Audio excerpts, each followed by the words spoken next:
Ah, road construction. Okay, I get it. Traffic and waiting sucks. This guy thinks he's being smart by detouring to a frontage road and skipping this backup. He's thinking about it. He puts down a cigarette and goes for it.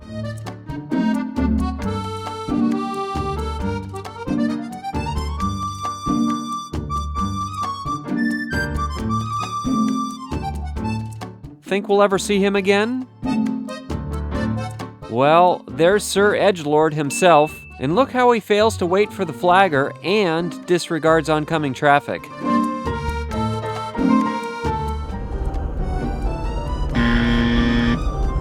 Oh, come on, man.